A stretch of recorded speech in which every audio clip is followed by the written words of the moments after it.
मकसद है तो मेरा देश अजरा अमर है। दुनिया याद करे तो मेरे देश को याद करे, मेरे देश के भविष्य को देखे, मेरे देश के लिए दुनिया गर्व से कहे ये एक देश है जो मानव कल्याण का रास्ता दिखा सकता है।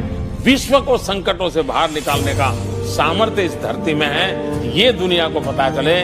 मोदी की छवि चमकाने में मुझे इंटरेस्ट नहीं है, हिंदुस्तान की छवि चमकाने के लिए जिंदगी खपाने में मुझे। ये बड़ी इंपॉर्टेंट बात है कि चाइना के वजीर खारजा कल इंडिया आ रहे हैं। चाइना भी है और रशिया भी है और अमेरिका भी है, तो सेक्रेटरी ब्लिंकन भी पहुंच रहे हैं वहां। भारत और इटली जो है ये डिफेंस कोऑपरेशन कर रहे हैं, और मैं देख रहा था। और दूसरा जो इवेंट हो रहा है वो रईसाना डायलॉग, जो कि उनकी ORF जो उनका थिंक टैंक है, बहुत बड़ा थिंक टैंक, वो हर साल अरेंज करता है। उसमें चीफ गेस्ट के तौर पे इटली की प्राइम मिनिस्टर आ रही हैं। रिसेंटली सऊदीया के एम्बेसडर जो कि इंडिया के लिए अपॉइंट हैं, उन्होंने बड़ी स्टेटमेंट दी है जिसमें उन्होंने ये बोला है कि इंडिया इज आवर फ्रेंड और हम चाहते हैं कि इन फ्यूचर इंडिया के साथ हाई लेवल रिलेशन बिल्ड किए जाएं।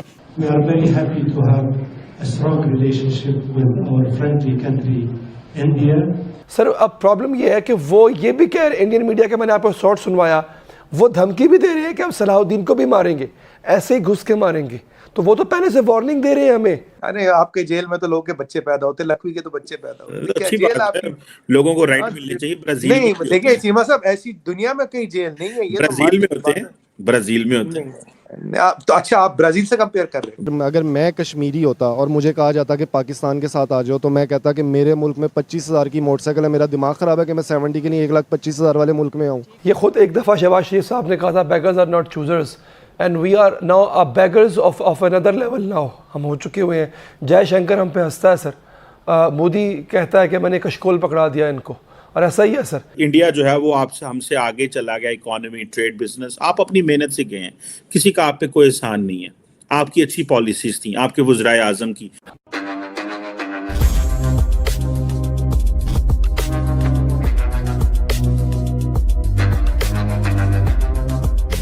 नमस्कार दोस्तों सऊदी अरब से एक बहुत बड़ा पैगाम आया है भारत के लिए।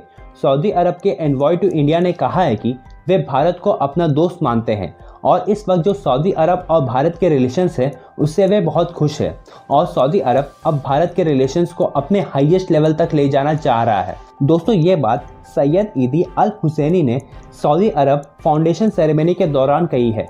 और दोस्तों आप सब ये भी जानते हैं कि सऊदी अरब ने हमारे प्रधानमंत्री मोदी जी को अपने देश का सबसे हाईएस्ट सिविलियन अवार्ड भी दे चुका है। और दोस्तों दूसरी खबर ये है कि भारत में शुरू हो चुकी है G20 मीटिंग और 20 देशों के फॉरेन मिनिस्टर भारत आने वाले हैं, जिनमें चाइना के फॉरेन मिनिस्टर भी भारत आ चुके हैं और दोस्तों रशिया के फॉरेन मिनिस्टर भी भारत आ चुके हैं और उन्होंने भारत आते ही भारत के लोगों को सल्यूट किया है।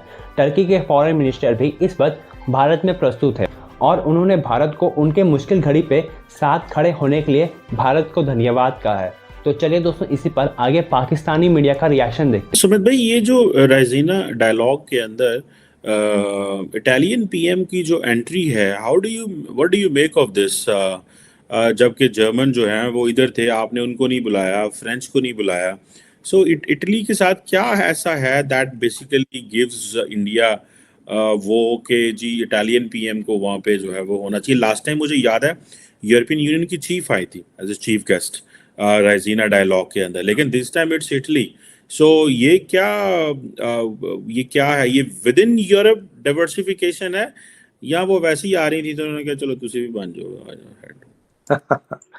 देखिए चीमा साहब, जियोपॉलिटिक्स में कोई चीजें इंसिडेंटल नहीं होती and ORF organises this Raisina dialogue और इसमें दुनिया भर के लोग आते हैं। अब जिस कंट्री को मतलब जिस लेवल का बंदा भेजना है, जिस लेवल का इनविटेशन होता है, ये ORF विल डिसाइड और MEA will, may be they consult MEA, I don't know, they do not consult MEA, but I think they will be consulting MEA।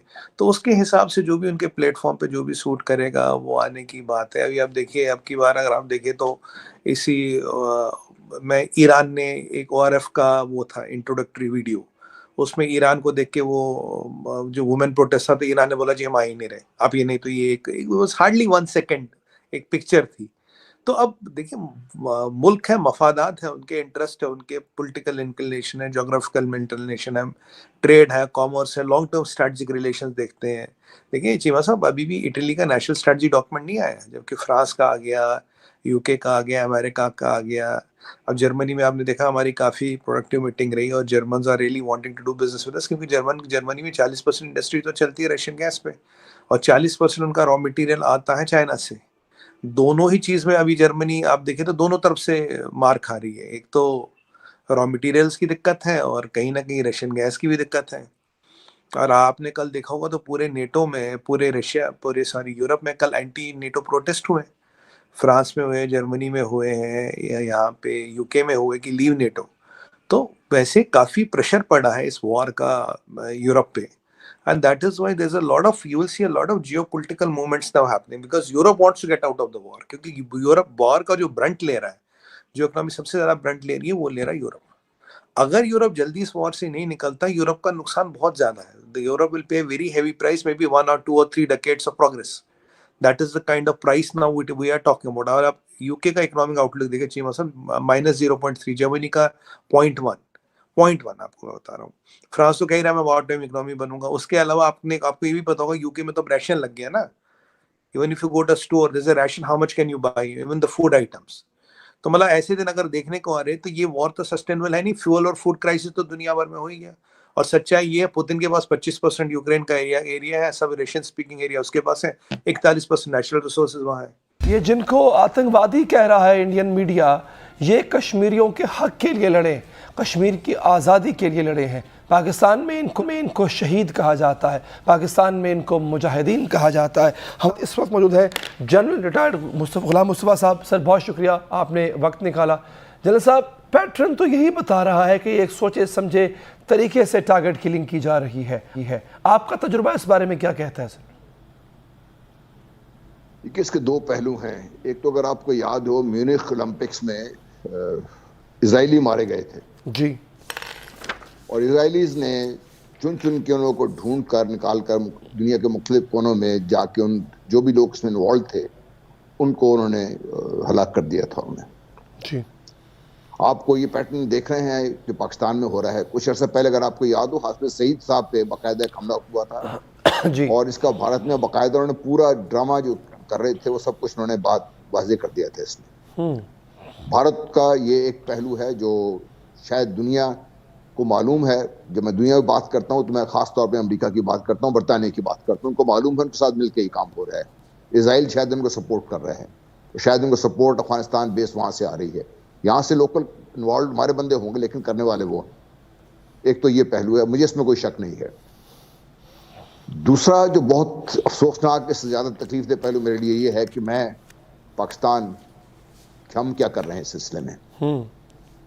क्योंकि अगर जो कुछ सामने आया हुआ है और इसमें कोई शक की गुंजाइश नहीं है कि भारत ये कर रहा है, तो मैं कहाँ पर खड़ा हूँ। मेरे मुल्क की जो लोग हैं जिनका ये काम है इस चीज़ों को लुक आफ्टर करना, तो ये दाखिला का मैं इंटरव्यू सुन रहा था, उनका सिर्फ कह देना काफ़ी है इस चीज़ का। ये उनकी जिम्मेदारी नहीं है उनकी। ये क्या उनकी जिम्मेदारी नहीं है कि मेरे पाकिस्तान में जो लोग जिन्होंने पाकिस्तान के लिए, कश्मीरियों के लिए, बल्कि कश्मीरी पाकिस्तानियों के लिए जो काम किया, उनकी हिफाजत करना भी तो हमारी जिम्मेदारी है। कि हमें ये पता नहीं लगा सकते कि भारत ये इतना बड़ा मंसूबा पाकिस्तान में उस पर अमल पैरा है और हम उसको अभी तक रोकने में नाकाम रहे और हम उसको जवाब देने में नाकाम रहे।